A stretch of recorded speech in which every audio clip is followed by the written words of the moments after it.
भारत ने एस-400 missile system से पाकिस्तान के हमले की कोशिश को नाकाम कर दिया। पाकिस्तान ने भारत के कई शहरों में स्थित सैन्य ठिकानों पर हमले की नापाक कोशिश की थी, लेकिन एस-400 वायु रक्षा प्रणाली के सामने उसकी एक न चली और उसे भारी नुकसान उठाना पड़ा। भारतीय वायुसेना ने बुधवार रात भारत की तरफ आ रहे टारगेट्स को वायु रक्षा प्रणाली एस-400 सुदर्शन चक्र मिसाइल सिस्टम से निशाना बनाया। न्यूज एजेंसी एएनआई के अनुसार एस-400 से सफलतापूर्वक सभी टारगेट्स को तबाह कर दिया गया। वहीं भारतीय सेना ने जवाबी कार्रवाई करते हुए हार्पी ड्रोन्स से पाकिस्तान के वायु सुरक्षा प्रणाली को निशाना बनाया और लाहौर स्थित रडार सिस्टम को तबाह कर दिया।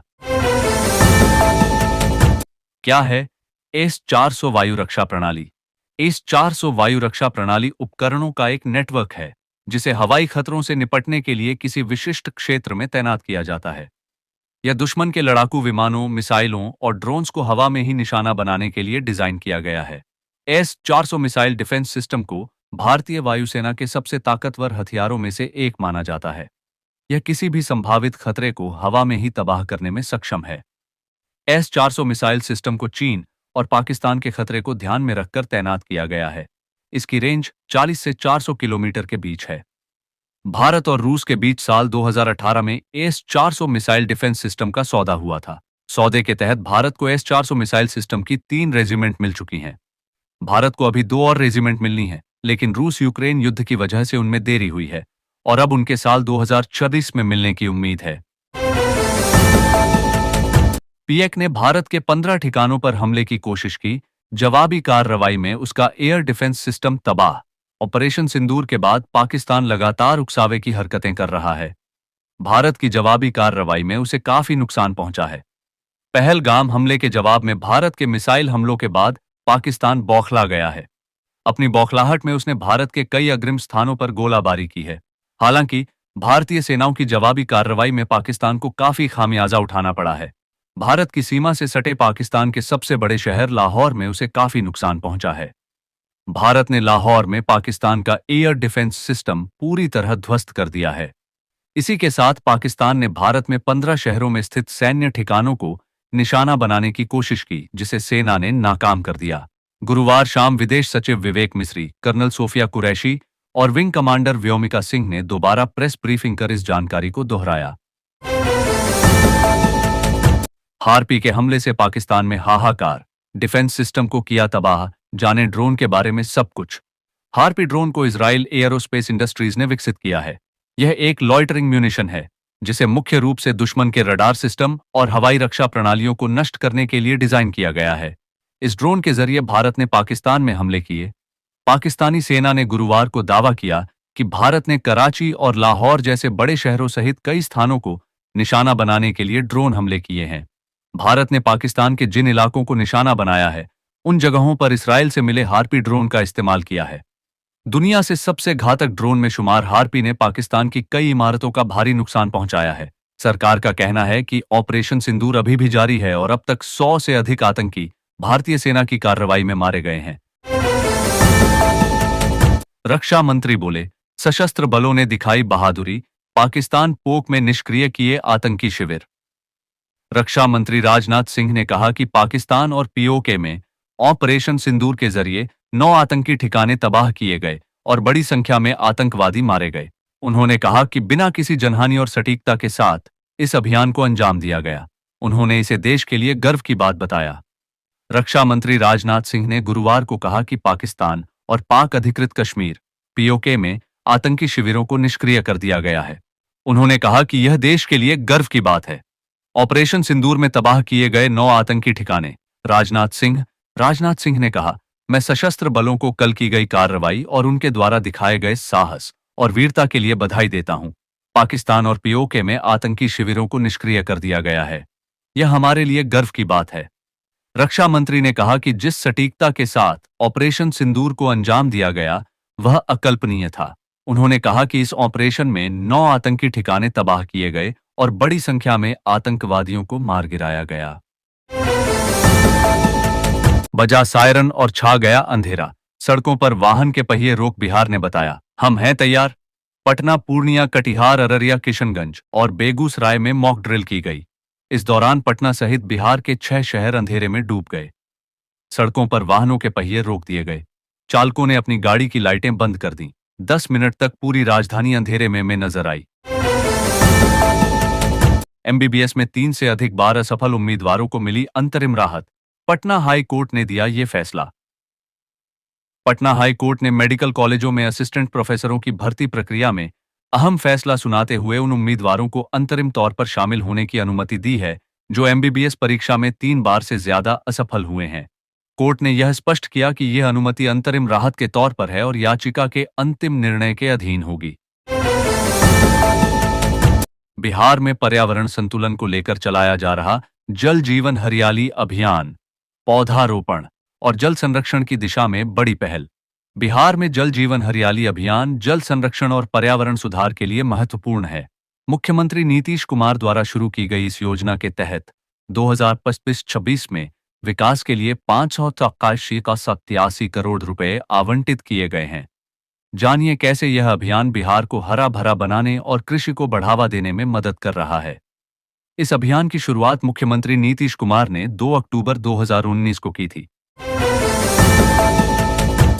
सुहानी कुमारी ने खेलो इंडिया यूथ गेम्स में बिहार के लिए जीता ब्रोंज मेडल। राज्य में बेटियों की बढ़ती चमक। सुहानी कुमारी ने खेलो इंडिया यूथ गेम्स में बिहार के लिए ब्रोंज मेडल जीतकर राज्य का नाम रोशन किया है। उनकी इस उपलब्धि से बिहार के युवा खिलाड़ियों को प्रेरणा मिलेगी। मुख्यमंत्री नीतीश कुमार के नेतृत्व में राज्य सरकार बेटियों को खेल के क्षेत्र में आगे बढ़ने के लिए प्रोत्साहित कर रही है। सुहानी की मेहनत ने बिहार की खेल प्रतिभा को राष्ट्रीय स्तर पर पहचान दिलाई है। खेलो इंडिया यूथ गेम्स 2025। शुभम को अपना खिताब नहीं बचा पाने का मलाल, लेकिन हौसला अभी भी बुलंद। खेलो इंडिया यूथ गेम्स 2025 में बिहार के शुभम कुमार को खिताब बचाने की कसक है, पर हौसला नहीं टूटा। तीरंदाज शुभम अब राष्ट्रीय और अंतर्राष्ट्रीय स्तर पर देश का नाम रोशन करने के लिए केडीडीडी मेहनत करेंगे। युवा खिलाड़ी यूथ इंटरनेशनल चैंपियनशिप की तैयारी में जुटे हैं और देश के लिए मेडल जीतने को बेताब हैं। फाइलों में जल निकासी योजना, पाटलिपुत्र कॉलोनी को राहत देगा गोसाइनटोला। इस बार भी बारिश के दौरान पाटलिपुत्र कॉलोनी के डूबने की आशंका है। ऐसे में पाटलिपुत्र कॉलोनी का पानी निकालने के लिए गोसाइनटोला में संप निर्माण की योजना बनाई गई। गोसाइनटोला में 2 बड़े पंप लगाए गए हैं ताकि पाटलिपुत्र कॉलोनी में जमने वाला पानी को गंगा में बहाया जा सके। पटना आने जाने वाली 6 फ्लाइटें की गईं रद्द। ऑपरेशन सिंदूर के बाद बिहार में अलर्ट। पटना आने एवं जाने वाली 6 फ्लाइटें कैंसिल कर दी गई हैं। पटना रेलवे स्टेशन एवं जयप्रकाश नारायण एयरपोर्ट पर सुरक्षा व्यवस्था बढ़ा दी गई है। परिसर में डॉग स्क्वाड की तैनाती की गई है। पटना से रद्द विमानों में चंडीगढ़ भुवनेश्वर के साथ 2 अन्य फ्लाइटें भी शामिल हैं। दादा की मौत भी आयुष के खेल में नहीं बनी बाधा। खेलो इंडिया यूथ गेम्स 2025 में टीम को दिलाया रजत पदक। आयुष कुमार के लिए यह मिलीजुली भावनाओं का दिन था। आयुष की टीम ने मंगलवार को खेलो इंडिया यूथ गेम्स 2025 के रोमांचक फाइनल में मणिपुर से 8-2 से हारने के बाद सेपक टकरा में ऐतिहासिक रजत पदक जीता, लेकिन उससे कुछ घंटे पहले उनके दादाजी का देहांत हो गया था। आयुष ने हालांकि इसके बावजूद खेल जारी रखा और अंतिम सीटी बजने तक कोर्ट पर बने रहे। पटना में लगा एक साइनेज बोर्ड हो रहा वायरल। स्पेलिंग पढ़ इंटरनेट पर पूछ रहे यूजर, क्या लिखा है भाई? जयप्रकाश नारायण अनुषद भवन के पास लगे साइनेज बोर्ड में पटना विश्वविद्यालय ठीक लिखा हुआ है, मगर अंग्रेजी में यूनिवर्सिटी की स्पेलिंग गलत लिखी है। साइनेज में लिखी गलत स्पेलिंग इंटरनेट मीडिया पर प्रसारित हो रही है। यह गलती बिहार राज्य पुल निर्माण निगम की ओर से की गई है।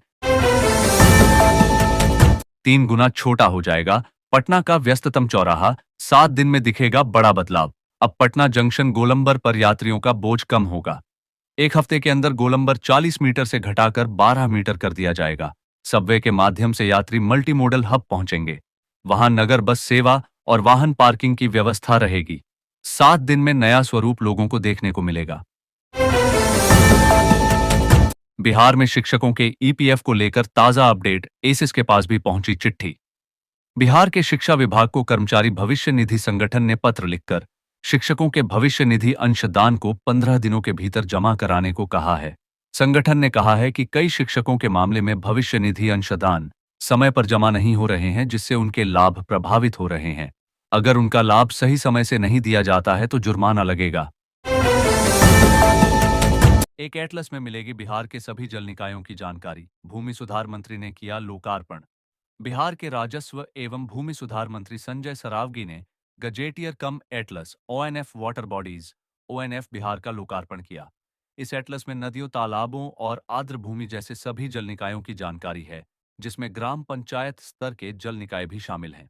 एटलस के प्रकाशन में जल संसाधन, पर्यावरण एवं वन, ग्रामीण विकास के अलावा केंद्र सरकार के कई विभागों से मदद ली गई है।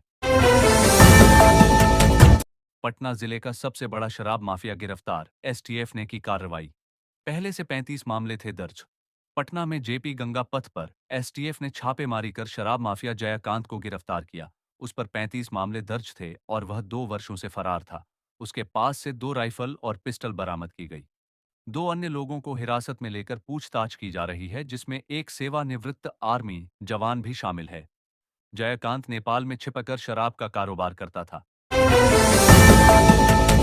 बिहार चुनाव से पहले सीएम नीतीश के बेटे ने जनता के सामने रख दी सारी बात। निशांत बोले, मेरे पिता नीतीश कुमार के बेटे निशांत कुमार अब अपने पिता के लिए वोट मांगते हुए सरकार की 20 वर्षों की उपलब्धियों को गिना रहे हैं। उन्होंने शिक्षा, स्वास्थ्य, सड़क और रोजगार के क्षेत्र में सरकार के कार्यों का उल्लेख किया। निशांत ने बताया कि कैसे नौकरियां और रोजगार के वादे पूरे किए गए और महिलाओं को सशक्त बनाने के लिए कदम उठाए गए। हम कभी भी अपने देश में तेजस्वी लालू से लेकर मुकेश सहनी की आई प्रतिक्रिया। तेजस्वी यादव ने भारतीय सेना की एयर स्ट्राइक पर प्रतिक्रिया देते हुए कहा कि भारत ने कभी आतंकवाद और अलगाववाद को बर्दाश्त नहीं किया है और ना ही कभी करेगा। उन्होंने कहा कि आतंकवाद के खिलाफ लड़ाई में 140 करोड़ भारतवासी सेना और सरकार के साथ हैं। तेजस्वी ने कहा कि भारत शांति पसंद है, लेकिन गलत करने वालों को मुंह तोड़ जवाब देना भी जानता है। चुन चुनकर जय हिंद। ओ ने ऑपरेशन सिंदूर पर सीएम नीतीश से सम्राट तक किसने क्या कहा। भारतीय सेना द्वारा पाकिस्तान पर एयर स्ट्राइक के बाद बिहार से सत्ता पक्ष के नेताओं की प्रतिक्रिया आनी शुरू हो गई है। इसी क्रम में प्रदेश के मुख्यमंत्री और डिप्टी सीएम सम्राट चौधरी ने भारतीय सेना की तारीफ करते हुए पाकिस्तान के लिए काफी कड़े शब्दों का प्रयोग किया है। सम्राट चौधरी ने लिखा कि भारत का आरंभ हो गया है और आतंकिस्तान का अंत होने वाला है। बिहार में मॉक ड्रिल का ए टू जेड। पटना में 25 जगह पर बजेगा सायरन। क्या करें और क्या न करें। बिहार की राजधानी पटना समेत कई जिलों में मॉक ड्रिल की तैयारी पूरी कर ली गई है। आज शाम से सायरन बजाकर इसका अभ्यास किया जाएगा। इस दौरान प्रशासन ने कई गाइडलाइंस भी जारी किए हैं। लोगों को इस दौरान डरने की जरूरत नहीं है। जिलाधिकारी ने कहा कि शहर में ब्लैकआउट से पहले और उसके बाद एक साथ सायरन बजाया जाएगा। खेलो India youth games 2025। Track cycling में पहले दिन बिहार टीम ने 2 सिल्वर जीत बटोरी सुर्खियां। खेलो इंडिया यूथ गेम्स 2025 के तहत ट्रैक साइकिलिंग स्पर्धाएं राजधानी दिल्ली के इंदिरा गांधी इंडोर स्टेडियम में 6 से 8 मई तक आयोजित की जा रही हैं। पहले दिन देश भर के युवा खिलाड़ियों ने दमखम दिखाते हुए अपने अपने राज्यों के लिए पदक बटोरे। ट्रैक पर रफ्तार की इस जंग में झारखंड और राजस्थान के खिलाड़ियों ने शानदार प्रदर्शन कर सबका ध्यान खींचा।